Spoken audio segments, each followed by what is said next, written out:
going to make this video for an outlook for this week and what I expect to happen. We've got a big news event, FOMC, happening tomorrow at 7 p.m, and then we've got NFP on Friday. So those two are my majors that I'm just waiting for, and I'm just sitting on my hands until those pass by. FOMC should tell you where price is going, most likely, but then I don't want to trade the next day after the FOMC, because then right after we've got NFP, which could totally switch it up and catch a lot of people out. So it's just best to sit on your hands right now, because you're not really going to miss much.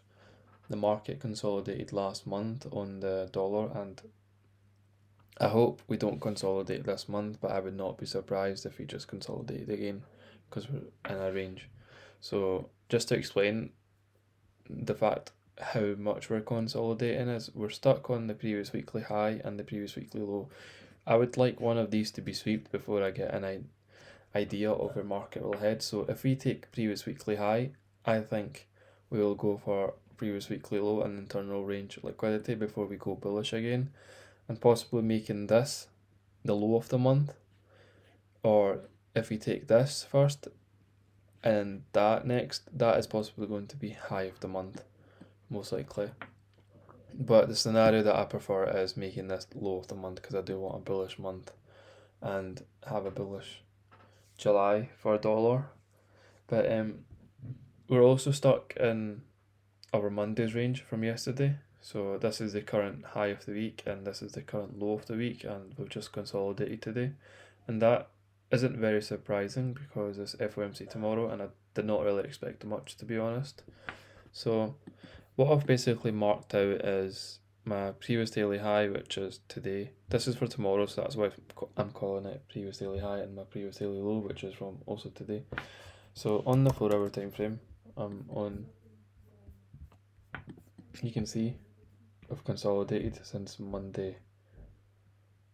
So we've consolidated from here, and what this shows me is this is an accumulation of orders being built up.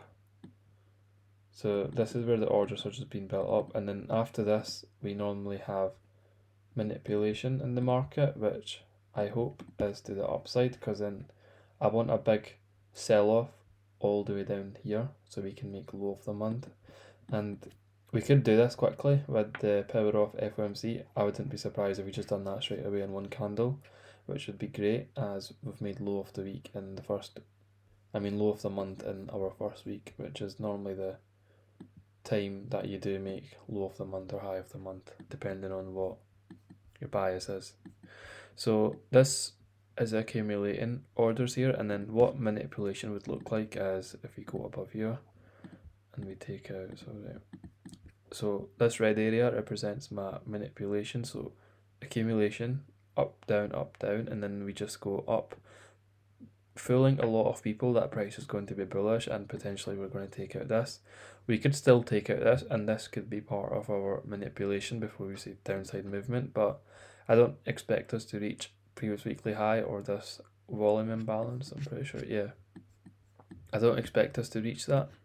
I would just be happy with taking the high of the week, which was yesterday's high, and then we have a big sell-off to the downside, which could look like this, and I'm going to call that green. So if I was to delete out, can I even delete? Oh yeah, I can. So it would look like this: up, down, big up move, and then we have a slight retracement up, and then we just have a sell-off. We might not get an opportunity to sell down to here, which is fine, because I think that would most likely happen during FOMC anyway, so I would not be engaging in the market at that time. But then at least that gives me an indicative that we are going to go be bullish, because we've just cleared a lot of sell side, so there's no reason for price to come down further. If we take this down, even better. If you can take this low, which swept into the daily FEG, I'm pretty sure. Yeah, so if you could even sweep this low, that would be even better for me, but I would be happy with just taking the previous weekly low. So this then translate onto my EU and GU, as in just inverse correlation. So you go down here. So as I said, I wanted the dollar to go up. I want the opposite for EU. I want the dollar to take out previous weekly low and potentially taking out one of these lows down here. But the target, which makes more sense to me, is the previous weekly low, as I'm pretty sure that's equal. Yeah, so we've got equal lows down here on the 4 hour time frame, which means there's a lot of stops resting. So it would make sense if we could take down this. I think this would be it. If I was going to draw it out like again, it would look like this.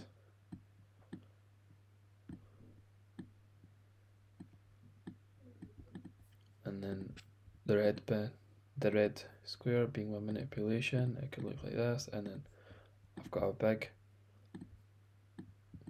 pump up to the upside, and that would look like this. So accumulation here, manipulation taking out previous weekly low, fooling everyone else that the price is going to be bearish, and then FOMC or NFP could do this. And then this is the same on GU. The reason why, actually, I think dollar is going to take current high of the week is because EU is most likely going to take previous weekly low by the look of it. We are too bearish. And that is because EG is also bearish. So I'll explain that as well. So then GBP USD. We are more bullish on the GBP USD because we are bearish on the EG. And what I expect from GBP USD is just to tap into this hour for order block or take out this or this. I'd be happy with. So this was our PO3 today. So if we can have a PO3 inside of a PO3. And what PO3 stands for is power of 3. So accumulation being your 1, manipulation being your 2, and distribution being your last. So that's 3 components right there. So we've had one today. This was accumulation. This was a complete manipulation to the upside. You can still catch a move inside the manipulation as long as you understand that it is manipulation in the market and you don't overstretch your take profit, maybe like up to here. If you just went reasonable and went for your previous daily high, which I'm pretty sure was this, yeah, you would have took profit. And then this would be my distribution. So this is the previous, this is the power of 3 already playing out. We've already had our accumulation, and then we've had our manipulation, and as you can see now we're in the distribution stage and hopefully taking out these. So look how quickly price went up. This would have fooled a lot of people, the fact that this displaced so fast in one candle. It would have probably fooled a lot of people thinking that we're going to go up to here even or here, but as soon as it achieved what I wanted to achieve, it just goes back down to where price is now drawn towards next and looking away from this. So for our GU tomorrow, I just expect lower movement down here or down here, and then taking out previous weekly high hopefully. And the reason why I would favour longs in GU currently is because EG is bearish. So what Euro GBP is basically comparing your euro dollar to the pound dollar, and so if EG is bullish, that means the euro is stronger than the pound, and if EG is bearish, that means the pound is stronger than the dollar. So if you want to long the pound, your best case scenario would be dollar bearish and EG bearish, and then if you wanted to long the euro, your best case scenario would be EG bullish and your dollar bearish. And so looking down, as you can see, I think this is Monday. So this is Monday. Since Monday we've just been bearish, so that means every time you were looking for a long, you should be looking at the pound, not the dollar. So I will send an analysis of this, and that will let you know of which to short or which to long. But other than that, I think that's pretty much it. Actually, SPX stock index. So on the stock index, I'm on the daily. There's not really been much movement. So this is the daily time frame, and you can see how small this daily candle is, and today's candle was even worse. So I don't really expect much, to be honest, right now until FOMC and NFP for this. I don't really want to get involved in SPX because I feel like we're in a range where it doesn't make sense for me to long because we're so high in a premium and we're not really getting much retracement into the discount. So until I get maybe a confirmation in the premium and we've had some strong displacement, I'm not going to entertain SPX at all, or I would only be interested if we just fell back down here in FOMC. I would like to long from this FEG and possibly this 2 day volume imbalance.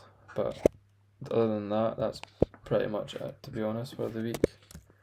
But it's fine if you don't catch a trade this week because it's the first week of the month. I don't normally expect much, just like I don't really expect much from the first day of the week, which is Monday. It's kind of better just sit out and then I'll wait for the bias to be more clear. So if you look at the monthly candle after the first week has finished, it will most likely tell you. So if it is bearish, it will most likely tell you that we are going to close bearish. Doesn't matter if we go bullish for a wee while, but I think we most likely would close bearish.